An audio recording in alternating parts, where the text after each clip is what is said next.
Mas existe algum outro ponto de conflito por trás de tudo isso? Ou é só uma briga entre democracia e não democracia? Por que eles querem ter poder desse local, por exemplo? É só uma expansão ideológica? É isso? E aí isso se remete à visão do que a gente chama de Radical Militant Islam, em inglês. Islã militante radical.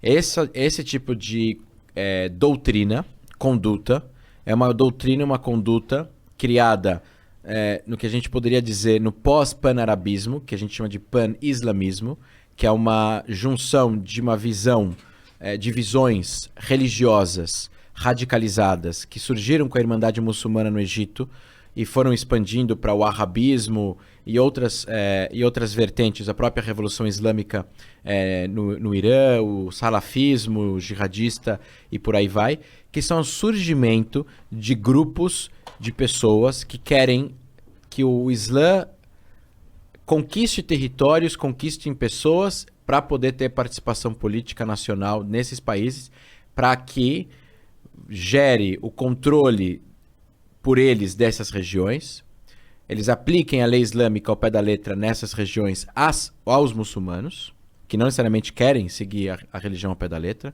talvez não querem ficar só no tradicional, não estou falando que eles querem ser laicos e não serem religiosos. É uma sociedade muito mais conservadora, mas eles não querem, tem gente que não quer rezar 5 vezes por dia, quer rezar uma, tem gente que não não quer casar com 5 mulheres, quer casar com uma só. Enfim, várias implementações religiosas ao pé da letra que esses grupos gostariam de fazer. E acho que, em suma, a gente poderia resumir nisso. Essa ideologia do Islã militante radical, que faz parte da base da Al-Qaeda, do Hamas, do Hezbollah no Líbano, da Jihad Islâmica Palestina em Gaza, do Talibã, do Boko Haram, do Al-Shabaab, todos esses grupos que a gente ouve falar, do Estado Islâmico, eles acreditam que o mundo está dividido em 2 blocos. O Dar el-Harb, em árabe, seria a Casa da Guerra, e Dar el-Islam, que seria a Casa da Paz. O Dar el-Islam são terras islâmicas. É onde o Islã um dia chegou a dominar através de um califado apenas. Um califa, um califado, um líder espiritual que vai reinar sobre todos. Que seria a continuação de Maomé, se a gente voltar 1400, 1500 anos atrás. Aí você tem a diferença de como esse califado seria formado. Os xiitas acreditavam que tinha que ser uma descendência familiar de Maomé, o genro dele no caso. Os sunitas acreditavam que tinha que ser uma eleição entre religiosos. Entre religiosos, uma pessoa eleita entre essas pessoas. Aí os que não acreditavam na linhagem familiar foram e mataram o genro de Maomé, e daí surgiu a diferença entre xiitas e sunitas. Essa ideia, a ideia era conquistar, a ideia da Al-Qaeda era essa, inicial.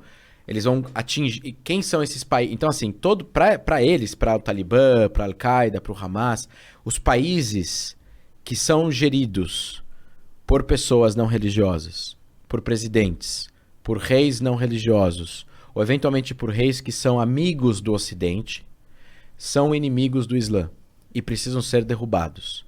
Então, Israel não tem o direito de existir por esse motivo. Israel não é muçulmano. A Arábia Saudita, o rei tem que cair e tem que vir um líder religioso. Ou, eventualmente, a Síria, o presidente sírio, Assad, o ditador sírio, para o Estado Islâmico. Por isso que o Estado Islâmico combatia o presidente sírio, porque a Síria não era um país religioso, era um país livre. O Egito, por isso que existem ataques de grupos terroristas jihadistas no Egito contra o exército egípcio, porque o Egito também é dominado por um governo mais ou menos funcional, amigo dos Estados Unidos, amigo da Europa, um país que funciona com as regras que nós conhecemos de fronteira, cidadania, direitos de voto, alguma coisa male funcional ocidental.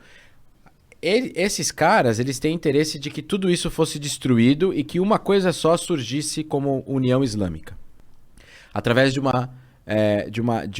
um controle da religião. Porque a religião, ela tem as respostas políticas. Então não há separação qualquer de igreja e Estado. É uma junção total dos dois. A Constituição é a lei religiosa. E assim por diante. Então, quem sustenta esses países? Quem são os amigos desses países? Os Estados Unidos e a Europa. Então Bin Laden foi e fez o atentado em 11 de setembro. Ele falou, se a gente convencer os americanos de sair do Oriente Médio e tirar esse apoio que eles dão para esses países, a gente vai conseguir fazer depois que enfraquecer esses governos e, consequentemente, conquistar esses países. Então ele vai e faz um atentado contra o inimigo longínquo, que é os Estados Unidos, para combater o inimigo próximo, que é esses governos. Foi um aviso para os Estados Unidos, sai daqui Exato. que eu quero esse E aí, território. o Estado Islâmico fez o contrário. Ele falou, não, vamos primeiro conquistar territórios, vamos fazer um califado, Estado Islâmico no Iraque e na Síria, ISIL, Islamic State, Iraq and Syria. E aí a gente vai... Expandindo a partir daí. Expandido a partir daí e depois lutar contra o inimigo longínquo. Essa é a ideia. Então, Emirados Islâmicos do Afeganistão, ele denota uma islamização do país que é mais importante do que a etnia. Porque eles são Pashtun. E os Pashtuns, eles são 40%, mas eles não estão falando Emirados Pashtuns do Afeganistão. Eles não estão falando República do Afeganistão, eles estão falando Emirados Islâmicos do Afeganistão. Então o Islã para eles é o que junta todo mundo, em nome de uma coisa só. Todas essas tribos diferentes e tal. Exatamente. Então, assim, eles têm interesse, eles são inimigos não só dos países ocidentais e da ideia de liberdade e democracia, eles são inimigos dos líderes árabes ou islâmicos que reinam nesses países e que mantêm essa dinâmica de país, capital, etc. e tal. Você que ficou com a gente até agora, deixa o seu like aqui, interage com esse vídeo, comenta, dê a sua opinião sobre tudo que a gente quer saber, tá bom?